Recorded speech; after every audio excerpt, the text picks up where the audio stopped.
Right ఇక గాంధీ భవన్ లో దిగ్విజయ్ సింగ్ మాట్లాడుతున్నారు. లైవ్ ద్వారా చూద్దాం. गरीबों का हित बढ़ता जाए, उनकी अर्थव्यवस्था आर्थिक हालत सुधरे, ये हमारा प्रयास होना चाहिए।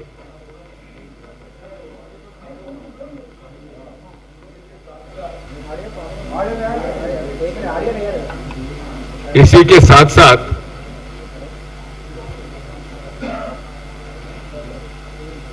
इतने बड़े तादाद में बेरोजगारी कभी नहीं बढ़ी जितनी भाजपा की सरकार में बढ़ी है।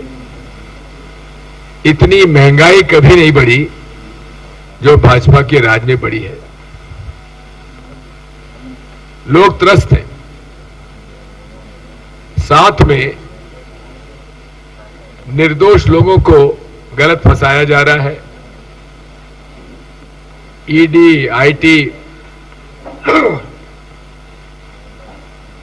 सीबीआई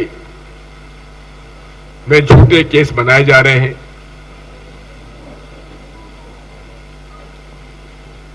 निर्दोष लोगों को कई सालों तक जेल में बिना चार्जशीट दिए बंद रखा गया है, जमानत नहीं होने दे रहे हैं।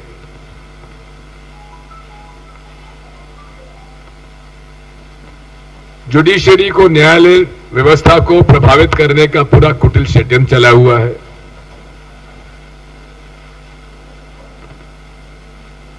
धार्मिक उन्माद फैलाकर नफरत का बीज बोया जा रहा है। इन सब बातों को लेकर कांग्रेस पार्टी ने कन्याकुमारी से लेकर कश्मीर तक भारत जोड़ो यात्रा का सफर उदयपुर की चिंतन शिविर में घोषणा की थी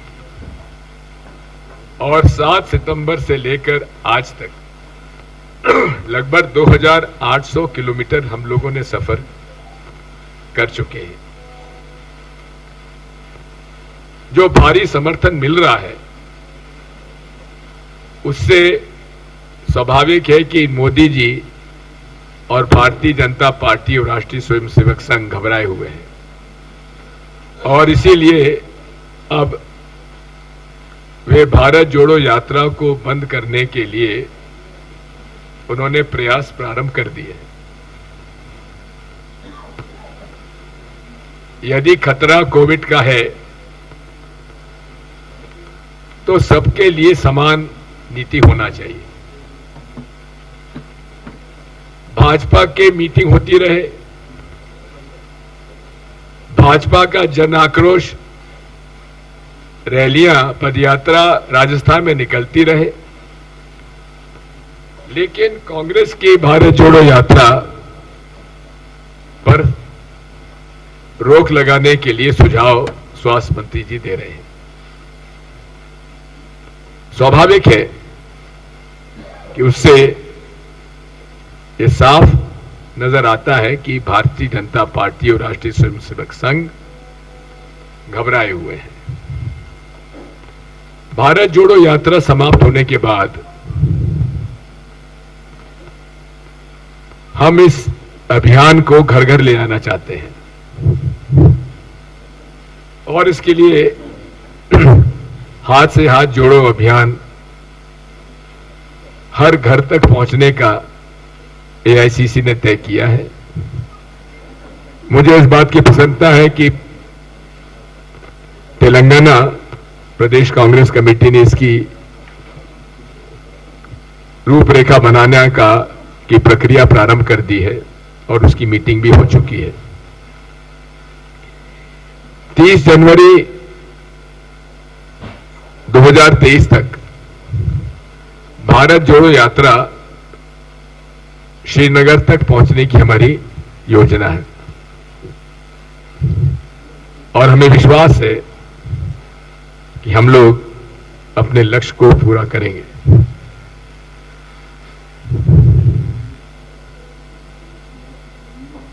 तेलंगाना राज्य बिना कांग्रेस के समर्थन के बन नहीं सकता था। तेलंगाना राज्य को बनाने का यदि श्रेय किसी को जाता है तो कांग्रेस पार्टी को जाता है कि जिन्होंने कि 2004 के चुनाव में वादा किया था और वो 2013-14 में पूरा किया।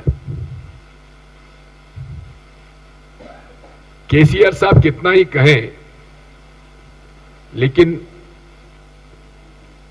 टीआरएस के उस समय कितने, 2 लोकसभा में कितने, 2 संसद सदस्य थे।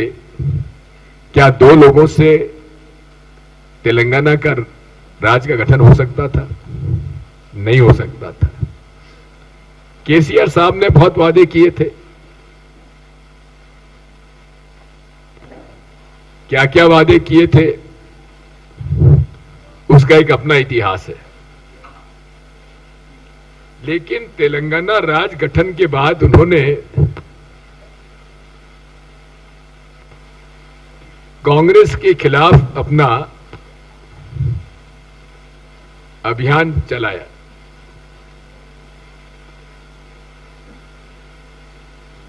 इससे बड़ा प्रमाण अनग्रेटफुलनेस का और क्या हो सकता है। कांग्रेस के लोगों को खरीदा जा रहा है, उन्हें धमकाया जा रहा है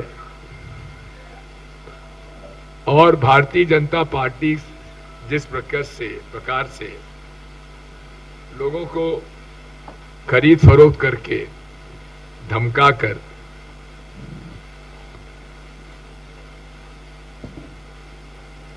शामिल कर रही है, उसी प्रकार से केसीआर साहब भी तेलंगाना में कर रहे हैं। पूरे प्रदेश में परिवार राज चला हुआ है। भ्रष्टाचार के रिकॉर्ड तोड़ जा रहे हैं। ये भी एक बात समझ में नहीं आती कि केसीआर साहब के टीआरएस अब वो बीआरएस हो गया है। बीआरएस और बीजेपी के क्या संबंध है? जितने भी कानून आते हैं,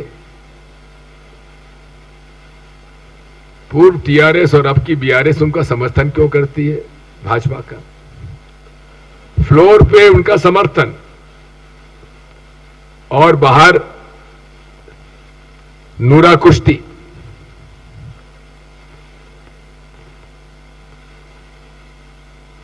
ये सब बातें जनता के सामने आनी चाहिए।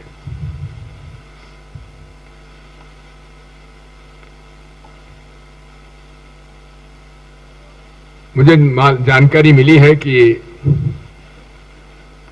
ओवैसी साहब की बिटिया की कल शादी थी, निकाह था, उनको मैं मुबारकबाद देता हूं। लेकिन उनसे ये भी गुजारिश करता हूं कि आप देश में जिस तरह से भारतीय जनता पार्टी अल्पसंख्यक समुदाय को परेशान कर रही है, झूठे आरोप में बंद किए जा रहे हैं, मकान तोड़े जा रहे हैं, बुलडोजर चलाए जा रहे हैं, उनके मकानों पर लिंचिंग की जा रही है, उन पर आप चुप रहते हैं और भाजपा को जिताने के लिए आप उन सीटों पर चुनाव लड़वाते हैं जहां की आपका कोई अस्तित्व नहीं है, केवल भारतीय जनता पार्टी को जिताने के लिए। ये मत करिए। तेलंगाना में राजशेखर रेड्डी जी ने अल्पसंख्यक समुदाय को 4% आरक्षण दिया था, जिससे भारी लाभ हुआ था। युवकों को नौकरी मिली, प्रोफेशनल कॉलेजेस में प्रवेश मिले। उसको 4% से घटाकर 3% कर दिया गया, जबकि 2014 में इन्होंने वादा किया था इलेक्शन मैनिफेस्टो में कि हम 12% करेंगे। आज तक ओवैसी साहब इस पर मौन क्यों है? क्यों नहीं इस बारे में बात करते? क्यों केसीआर साहब की आप मदद करते हैं जब वो वादे आपके नहीं निभा रहे हैं? क्योंकि उनको भी अपनी दुकान चलानी है। कांग्रेस वो पार्टी है जिसने कभी ना भाजपा से समझौता किया है, ना कभी धार्मिक उन्माद फैलाने वाले संगठनों से कभी समझौता किया है। हम लोग गांधीवादी विचारधारा के लोग हैं। प्रेम सद्भाव के साथ इस भारत के संस्कार और संस्कृति का पालन करते हुए पूरे विश्व को एक परिवार मानते हैं, और उसी के लिए हम लोगों ने भारत जोड़ो यात्रा प्रारंभ की है। साथियों, राजनीति में महत्वाकांक्षाएं होना स्वाभाविक है और हर व्यक्ति की महत्वाकांक्षाएं होती है, लेकिन पार्टी का अनुशासन सर्वोपरि होता है। मैं सभी कांग्रेस जनों को और विशेषकर बड़े जितने सीनियर लीडर्स हैं कांग्रेस पार्टी के, उनसे हाथ जोड़कर यही प्रार्थना करूंगा कि वे जो भी बात करना है पार्टी के अंदर करें, पार्टी की लीडरशिप से करें, लेकिन आरोप प्रत्यारोप लगाने की आवश्यकता नहीं है।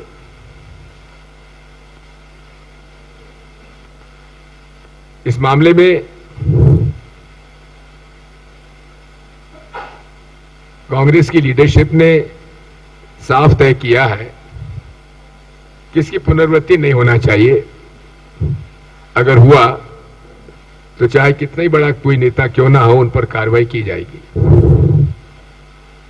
साथियों, मैं कल सभी से मिला हूं और स्वाभाविक है कई शिकायतें हो सकती हैं। मैंने सबको सुना है, सबसे बातचीत की है और इसका हल निकालेंगे। तेलंगाना में भाजपा के खिलाफ और टीआरएस के और टीआरएस ओब्लिक बीआरएस के खिलाफ माहौल है, एंटी इनकम्बेंसी है, लेकिन कांग्रेस पार्टी को सामूहिक रूप से एकजुट होकर इस पूरे अभियान में जुटना पड़ेगा।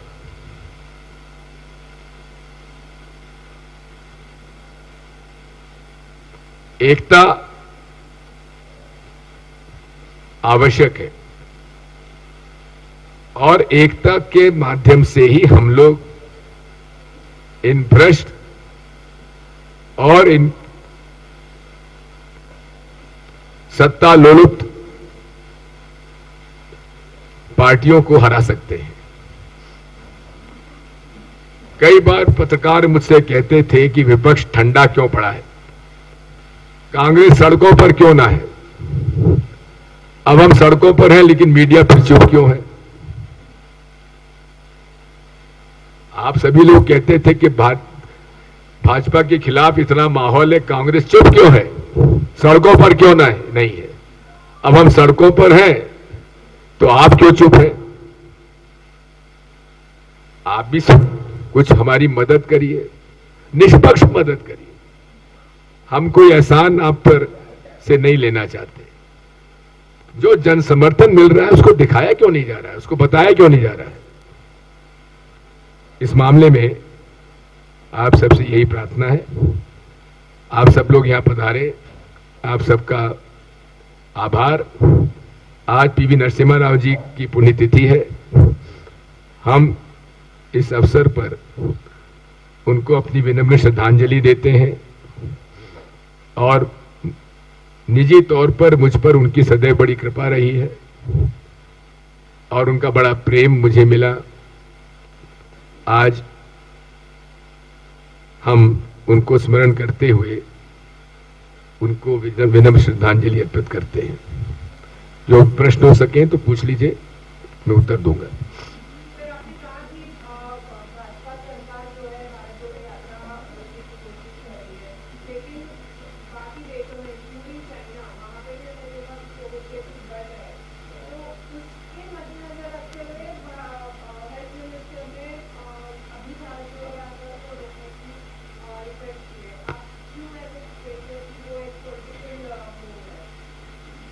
यदि ऐसा है तो उन्हें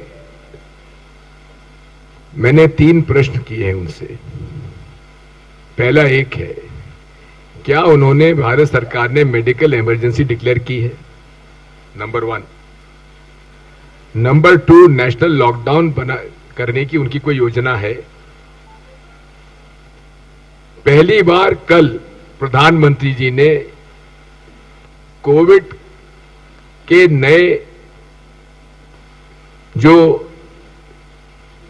वेरिएंट आया है उस वेरिएंट के बारे में पहली बार चर्चा की है, और उसके पहले ही स्वास्थ्य मंत्री जी ने पत्र हमको लिख दिया, राहुल जी को लिख दिया। और अभी भी अगर आप देखेंगे कि एम्स के भूतपूर्व डायरेक्टर डॉक्टर गुलारिया ने कहा है कि अभी हमारे पास भारत में कोई अप्रत्याशित रूप से कोविड केसेस की बढ़ोतरी नहीं हुई है। फिर भी हमें सचेत रहने की आवश्यकता है। जो इंटरनेशनल फ्लाइट्स आ रही हैं, विशेषकर उन राज्यों से, देशों से जहां इंसिडेंस बढ़ा है, जिसमें चीन भी शामिल है, वहां की इंटरनेशनल फ्लाइट्स पर रोक लगाना चाहिए। इंटरनेशनल फ्लाइट्स का पूरा स्क्रूटिनी होना चाहिए। अभी उन्होंने केवल 2% थर्मल स्क्रीनिंग का निर्णय लिया है, जो कि बहुत कम है। 100% स्क्रीनिंग होने की आवश्यकता है, विशेषकर उन देशों से जो लोग आ रहे हैं जहां इंसिडेंस ऑफ कोविड बढ़ा है। रेवंत रेड्डी लोकसभा के अंदर सत्र चला हुआ है, तो आप समझते हैं कि लोकसभा में 3 लाइन व्हिप लगा हुआ है। मेरी उनसे मुलाकात हुई है परसों, और हम लोग सब मिलकर काम कर रहे हैं।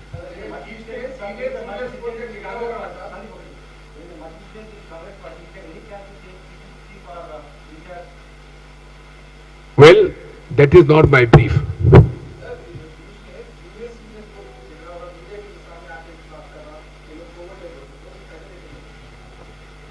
बात यह है कि जब मैं पीसीसी प्रेसिडेंट बना था मध्य प्रदेश में, तो मैं केवल 38 साल का था।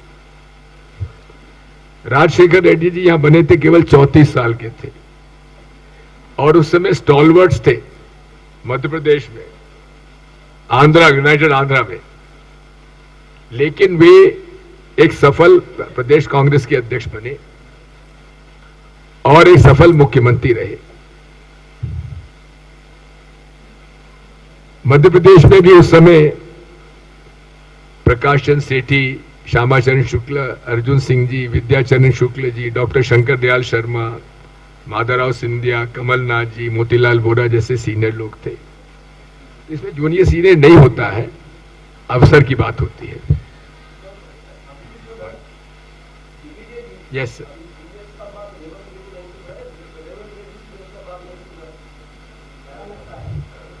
दोनों एक दूसरे की बात सुन रहे हैं, इसीलिए मैं यहां पर हूं,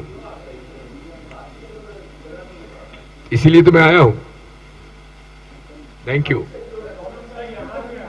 all settled, no problem, thank you.